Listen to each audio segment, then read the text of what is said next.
Welcome to my podcast Meena talks. ఈరోజు నేను మాట్లాడాలి అని అనుకుంటున్న అంశం political power and sex scandals.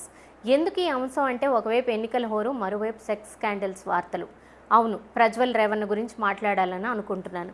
Prajwal Revanna ఎవరు అని అనుకుంటున్నారా? ఒక వారం రోజుల నుంచి మీరు వార్తలు చూస్తే ఈ పేరు చాలా ఎక్కువగా వినిపిస్తోంది. ఈయన కర్ణాటకలోని హసన్ లోక్సభ నియోజకవర్గం నుంచి పోటీ చేస్తున్న జనతాదళ్ సెక్యులర్ పార్టీ సభ్యుడు. అలాగే హెచ్డి రేవణ్ణ కొడుకు, మాజీ భారత ప్రధానమంత్రి దేవేగౌడకి మనవడు కూడా. ఈయన పోటీ చేస్తున్న నియోజకవర్గానికి ఎన్నికలు ఏప్రిల్ 26న పూర్తయిపోయాయి. కానీ ఆయన వెంటనే దేశం విడిచిపెట్టి వెళ్ళిపోయారు. వెంటనే ఎన్నికలు పూర్తవగానే రిజల్ట్స్ కూడా రాకముందే నెక్స్ట్ డే దేశం విడిచి పారిపోవాల్సిన అవసరం ఎందుకు వచ్చింది అంటే ఆయన ఎన్నికల క్యాంపెయిన్ చేసి అలసిపోయారంటారా? కాదు, ఈయన మీద చాలా సెక్స్ స్కాండల్స్ వార్తలు వచ్చాయి, ఆరోపణలు ఉన్నాయి. ఏమిటి అవి అని చూద్దాం ఒకసారి. ఈరోజు ప్రజ్వల్ రేవణ్ణ అనేక మంది మహిళలను లైంగికంగా వేధించి రేప్ చేయడం మాత్రమే కాకుండా వాళ్ళని రేప్ చేస్తూ వీడియోలు కూడా తీసినట్టు కేసులు ఫైల్ అయ్యాయి. అయితే ఈ వీడియోలు, చాట్స్, ఇలాగే రకరకాల ఫైల్స్కు సంబంధించిన పెన్ డ్రైవ్ని ఆయన డ్రైవర్ ఎప్పుడో కర్ణాటక ఉప ముఖ్యమంత్రికి అప్పగించారని కూడా వార్తలు వస్తున్నాయి. అయితే ఆ ఉప ముఖ్యమంత్రి మాత్రం ఈ వార్తలు ఖండిస్తున్నారు. సరే, ఈ విషయం అంతా తర్వాత మాట్లాడుకుందాం. ఏవైతే ఈ పెన్ డ్రైవ్ ఉందో అందులో 1, 2 కాదు, 2900 ఫైల్స్ ఉన్నాయని అంటున్నారు. అందులో 100 వీడియోలు కూడా ఉన్నాయట.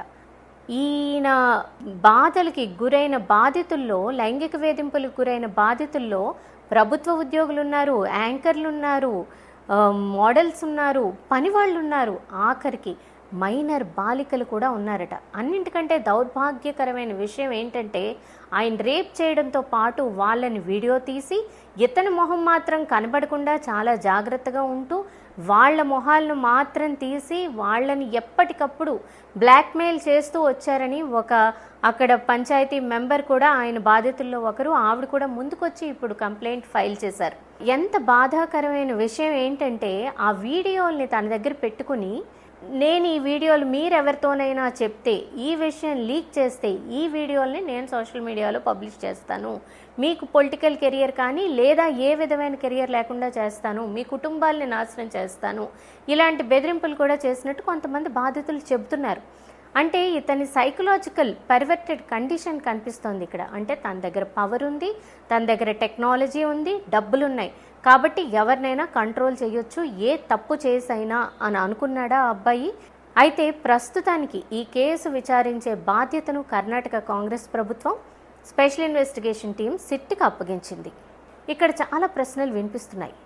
ఇలాంటి వ్యక్తులకు ఎన్నికల్లో పోటీ చేయడానికి సీట్లు ఎందుకు లభిస్తున్నాయి? అసలు ఇలాంటి వాళ్ళకి సీట్లు ఇస్తే ఇవాళ అంటే మాకేమీ తెలీదు, ఈ వారం రోజుల తర్వాతే తెలిసింది, మేము సీట్ ఎప్పుడో ఇచ్చాము అంటారా?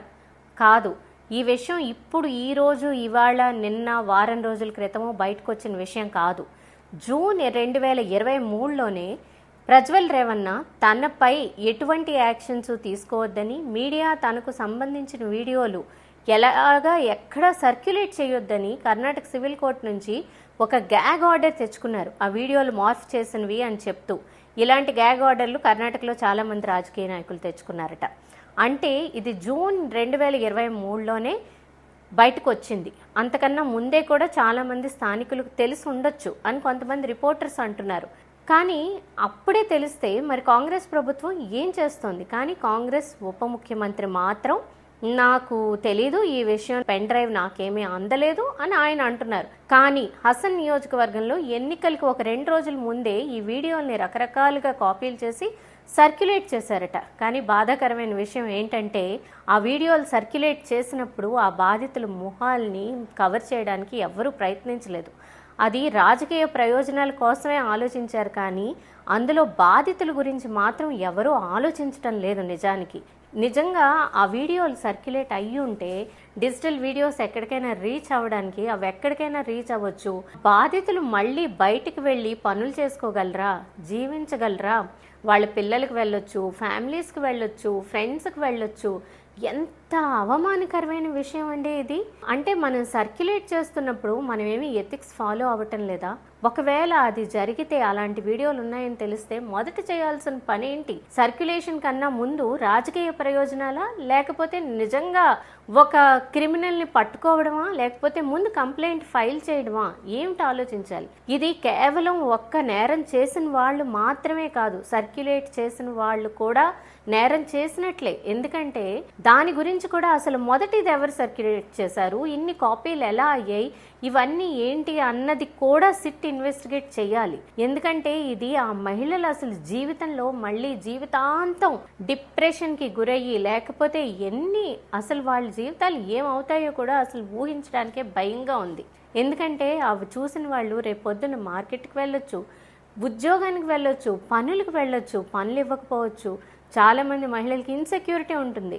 అమ్మో ఈ అమ్మాయి వస్తుంది, అదిగో రేవన్న ఆ వీడియోలో కనిపించింది కదా, మా ఇంట్లో అబ్బాయిలను ఏమైనా ట్రాప్ చేస్తుందేమో, అలాగే మాట్లాడతారు. ఎందుకంటే వాళ్ళు బాధితులే అవ్వచ్చు, ఏ పరిస్థితుల్లో బాధితులు అయ్యారో తెలీదు. కానీ ఇక్కడ ప్రజ్వల్ మీద కంటే తర్వాత ప్రభావం ఎక్కువ ఈ బాధిత మహిళలపై అయితే ఉంటుంది. ఇప్పటికే ఒక బాధిత మహిళ కూడా కనిపించకపోతే వాళ్ళ కొడుకు కంప్లైంట్ ఇస్తే ఈ రేవన్నకు సంబంధించిన ఫామ్ హౌస్ నుంచే ఆవిడని బయటకు తీసుకొచ్చారని ఇవాళ వార్తల్లో వచ్చింది. అలాగే శనివారం హెచ్డి రేవన్నను పోలీసులు అరెస్ట్ చేశారు.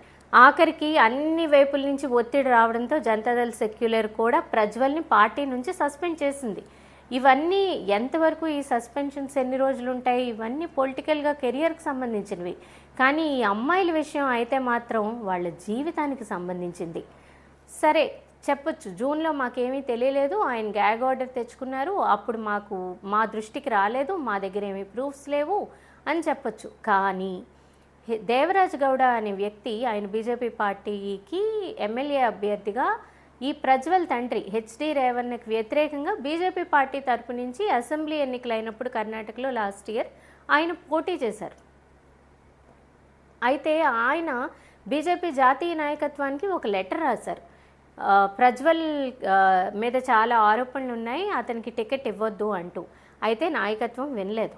కానీ మళ్ళీ ఆయన తిరిగి ఒక మీడియా కాన్ఫరెన్స్ కూడా పెట్టారు. దానికి కూడా ఎవ్వరూ సమాధానం చెప్పలేదు, ఎవరూ పట్టించుకోలేదు. అంటే ఇది ఇవాళ వారం రోజుల క్రితమే బయటకు వచ్చిన వార్త అయితే కాదు, ఎప్పటి నుంచో ఈ ఆరోపణలు ఉన్నాయి. కాకపోతే ఇప్పుడు ఒకళ్ళు బాధితులు ముందుకొచ్చి గొంతు విప్పుతున్నారు. ఎక్కడో వాళ్ళకి ధైర్యం దొరికింటుంది. కానీ ఇక్కడ చాలా ప్రశ్నలు ఉన్నాయి. ఎందుకంటే ఈ మొత్తం వ్యవహారంలో ఒక అధికారంతో కూడిన ఒక పొలిటికల్ ఫ్యామిలీ, మనీ, పాలిటిక్స్ ఇవన్నీ కూడా ఎంటాంగిల్ అయి ఉన్నాయి. ఈ అన్ని ప్రెషర్స్ నడుమ ఇవాళ శనివారం ప్రజ్వల్ తండ్రి హెచ్డి రేవన్నని పోలీసులు అరెస్ట్ చేశారు. అలాగే ప్రజ్వల్ని పట్టుకోవాలని బ్లూ కార్నర్ నోటీస్ ఇష్యూ చేశారు. కర్ణాటక ప్రభుత్వం కేంద్ర ప్రభుత్వానికి డిప్లొమాటిక్ పాస్పోర్ట్ రద్దు చేసి వెంటనే అరెస్ట్ చేయాలని కోరింది. ఇవన్నీ పక్కన పెడితే ఇలాంటి అభ్యర్థులకి సీట్లు ఇస్తే ప్రజలు ఎవరిని ఎన్నుకోవాలి, అది ఒక పాయింట్. 2, నార్త్ ఇండియాలో, సౌత్ ఇండియాలో ప్రజ్వల్ రేవన్న ఇష్యూ ఇప్పుడు బాయిల్ అవుతోంది. నార్త్ ఇండియాలో కూడా ఏమీ తక్కువ తినలేదు. బ్రిజ్ భూషణ్ సింగ్, మాజీ wrestling federation of India chief, అతని మీద రెస్లర్స్ బయటకు వచ్చి ఢిల్లీ వీధుల్లో లైంగిక వేధింపులు చేశారని, హెరాస్మెంట్ చేశారని ఆరోపణలు చేశారు, కేసులు ఫైల్ చేశారు. అయినా కూడా అతని కొడుకు కరణ్ భూషణ్ సింగ్కి ఉత్తరప్రదేశ్లోని కైసర్గంజ్ నుంచి లోక్సభ నియోజకవర్గం నుంచి పోటీ చేయడానికి సీట్ ఇచ్చారు. అంటే ఇప్పుడు అతను నేరుగా నేరం చేయకపోవచ్చు, కానీ ఒక నేరం చేసిన వాళ్ళ ఇంట్లో వాళ్ళకి సీట్ ఇస్తే రేపొద్దున్న అధికారంలోకి వచ్చిన తర్వాత అధికారాన్ని ఉపయోగించి కేసులను ఇన్ఫ్లుయెన్స్ చేసే అవకాశం ఉందా లేదా, ఇది ప్రజలే ఆలోచించుకోవాలి. అంటే నాయకులు ఎవరికి సీట్లు ఇస్తున్నారు, కేవలం అధికారం, డబ్బు ఉంటే వాళ్ళ మీద ఎన్ని నేరారోపణలు ఉన్నా గెలుస్తాము, వాళ్ళ చేతిలో ఇన్ని సీట్లు ఉన్నాయి అంటే వాళ్ళకి సీట్లు ఇచ్చేస్తారా?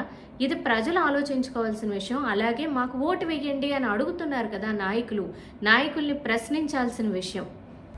134 మంది సిట్టింగ్ ఎమ్మెల్యేలు, ఎంపీలపై మహిళలపై లైంగిక వేధింపులకు పాల్పడినట్లు కేసులున్నట్లు అసోసియేషన్ ఫర్ డెమోక్రటిక్ రిఫార్మ్స్ 2023 ఆగస్టులో విడుదల చేసిన ఒక రిపోర్ట్లో చెప్పింది. అందులో 44 మంది బీజేపీ ఎమ్మెల్యేలు ఎంపీలు, 25 మంది కాంగ్రెస్ చెందిన ఎమ్మెల్యే ఎంపీలు, ఆప్కు చెందిన వాళ్ళు, ఆమ్ ఆద్మీ పార్టీకి చెందిన వాళ్ళు 13 మంది ఉన్నారు. అంటే ఈ డేటా చూస్తుంటే, లేకపోతే జరుగుతున్న విషయాలు చూస్తుంటే, అధికారంలో ఉంటే ఏమైనా చేయొచ్చు, అధికారం డబ్బు ఉంటే మనం ఏ తప్పు చేసినా తప్పించుకోవచ్చు, ఇలాంటి మెసేజ్ అయినా నాయకులు లేకపోతే ఈ పవర్లో ఉన్న వాళ్ళందరూ మనకిస్తున్న సందేశం, ప్రజలకు ఇస్తున్న సందేశం. ప్రజలు ప్రశ్నించాలి కదా, వెయ్యండి, ఓట్లు వేయమని అడగడానికి వస్తున్న నాయకుల్ని ప్రజలు ప్రశ్నించాలి. ఏమిటిది, అభ్యర్థులు ఎవరు అని. పార్టీని చూసిన ఓటు వేయడం కాదు, అభ్యర్థి ఎవరు, ఎవరికి ఓట్లు ఇస్తున్నారు, ఏ పార్టీలు ఎలాంటి ఎథిక్స్ ఫాలో అవుతున్నాయి, ప్రశ్నించండి, పోయేదేమీ లేదు.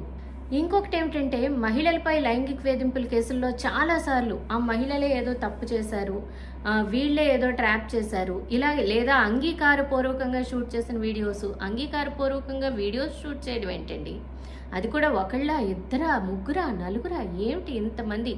అసలు మనసుందా, లేకపోతే విమెన్ని ఆబ్జెక్ట్గా చూస్తున్నారా అవతల వ్యక్తులు?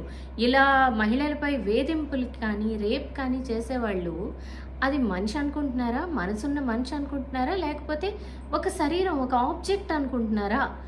నాకైతే అర్థం కావట్లేదు. ఇది పర్వర్టెడ్ బిహేవియరా, లేకపోతే ఎక్కడైనా వాల్యూస్ తప్పుగా ఉన్నాయా, లేకపోతే అది కరెక్ట్ అని అనుకుంటున్నారా, పర్వాలేదు ఏం చేసినా తప్పించుకోవచ్చు అని అనుకుంటున్నారా?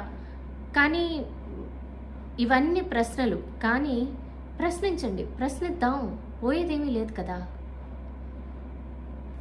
If you want these kind of blogs, ఇలాంటి బ్లాగ్స్ వినాలి అనుకుంటే like, follow and share Soul Space World of art.